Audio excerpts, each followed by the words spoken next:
So yun guys, good morning po. Magandang umaga po sa inyong lahat mga ka-showing, no? Luzon, Visayas, Mindanao. Good morning at sa buong mundo mga ka-showing.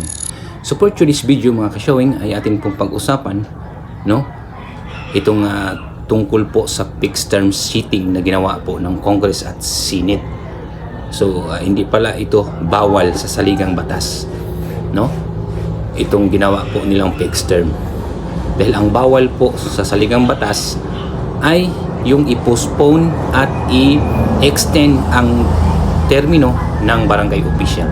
Ito po ay hindi po extend at hindi po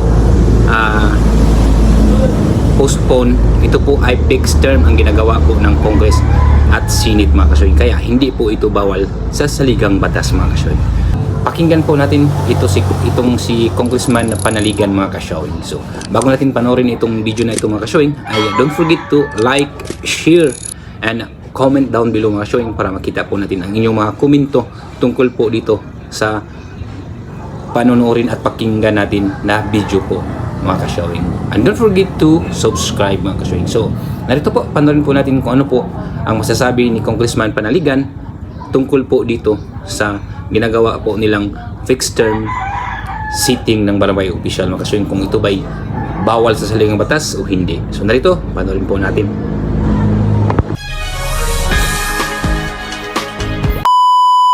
Sir, panghuling tanong na lang po sa akin. Siyempre may mga bumabatikos din po nitong extension. Gaya po ni Attorney Romulo Macalintal na makakausap po natin after ninyo. Ang kanyang in particular na isa sa mga kinumentan yung sa 4 years na bill sa Senate. So baka dahil 4 years yung sa Senate, 6 years yung sa inyo. So I'm guessing baka hindi rin siya pabor doon sa 6 years. Ano lang po reaction nyo doon sa mga kumukontra? Well, yung pong sa Macalintal teaser po, ang bawal talaga rin po ay yung pong extension tsaka postponement, unless justifiable po ang reasons. So sa bill po ng Senate at bill ng House, ay we were very careful, na hindi po namin in-extend, hindi po namin pinopostpone, sa halip ay amin pong finifix na ang termino. 4 years or 6 years as the case may be. Yung pong 6 years, di ba po final yan, definitely. Yung 4 years, di ba po final yan. So we will arrive at the definite term. Pero malinaw po naman sa konstitusyon nakasa doon na ang term ng mga barangay officials, elective barangay officials, shall be determined by law. So may kapangyarihan po Kongreso para i-fix ang termino. Ang talaga lang pong bawal i-fix ng Congress ang termino ng mga local officials at saka mga members ng Congress kasi po nasa saligang batas yan na 3 years.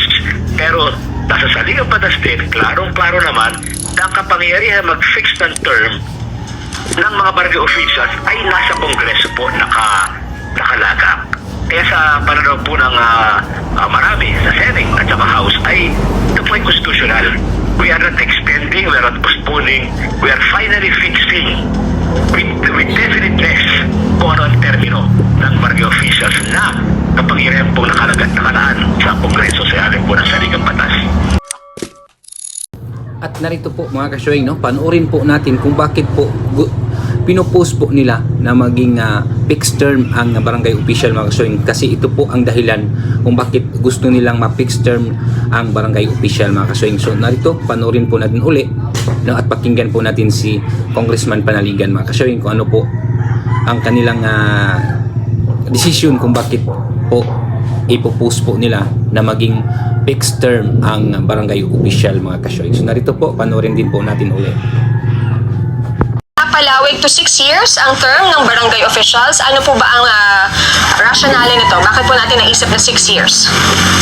Well, unang-una ay hindi lang po ako kontor niyan. Marami po kasi bills ang inihain niya sa Kamara. At 18, 18 lahat ang bills na yan. So, kinusolidate po namin. At pinag-isa, naging substitute bill. So, 18 po yan, well, ang purpose po niyan ay i-fix ang term ng barangay officials. Kasi nangyayari in the past, laging na-extend, laging pinapostpone ang eleksyon. So, subject sa sabihin natin, o naman ang gusto ng Kongreso na nahalal in a particular time.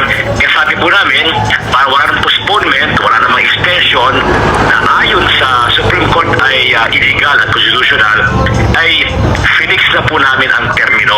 No? So sa version po ng Kamara ng House ay 6 years. So every 6 years ang eleksyon. So hindi na po kailangan i-extend pa, hindi na kailangan i-postpone pa. Yan po ang rational. At bakit po 6 years, sa amin po palagay, ayun po ay sapat na panahon para ang mga barangay officials ay makapagplano, makapagprograma, at makapagsilbi ng panahon yun. Linawin ko lang po sana, sabi niyo po kanina, nasa constitution yung term ng local officials. 3 years sila. Ang sa barangay ba, wala rin sa constitution natin? Ang sa constitution po naka-fix yung term ng mga local officials, ano po, governors and mayors, and mga sangguniang bayan na members. Pero sa batas din po, sa constitution, nakalagay po ron, as far as barangay officials are concerned, ay it shall be determined by law. So ang Kongreso po ang may kapangyarihan na mag-fix ng termino ng barangay officials, whether yan ay 3 years, 4 years, or 5 years, ay yan po yung nasa Constitution. Kaya nga po ang Kongreso ang nag-fix ng termino nila. Opo, kaya rin po ba parang lagi tayong nag-iiba ng term? Parang tuwing mag-election ng barangay, may mag-move ng postponement dahil hindi pala siya naka-engrave sa Constitution. Yes. Yung po ating iniiwasan sa bill na ito. Kasi sabi ng Supreme Court, bawal mag-extend, bawal mag-postpone. Pwede mag-postpone pero may mga mabigat na dahilan. So para maiwasan na yung extension, postponement, i-fix na po natin ng permanent date, permanent term. 6 years po ang aming version, 4 years ang Senate. So definitely yan po idadaan sa may cameral committee. Kasi nga po ay magkasalungat ang version. Opo. So yan mga ka-showing, no? Napanood po at napakinggan po natin si Congressman Panaligan mga ka-showing kung sa kanyang papaliwanag po tungkol po dyan sa fixed term sitting na yan mga ka-showing. So comment down below po kayo mga ka-showing para po makita natin ang inyong mga reaction at komento tungkol po dito sa ating pinapanood na video na kung saan narinig po natin si Congressman Panaligan sa kanyang pagpapaliwanag po tungkol dito sa fixed term na sitting na ito mga ka-showing. Don't forget to like, share, and comment mga ka-showing, and also don't forget to subscribe. So yan mga ka-showing, thank you for watching.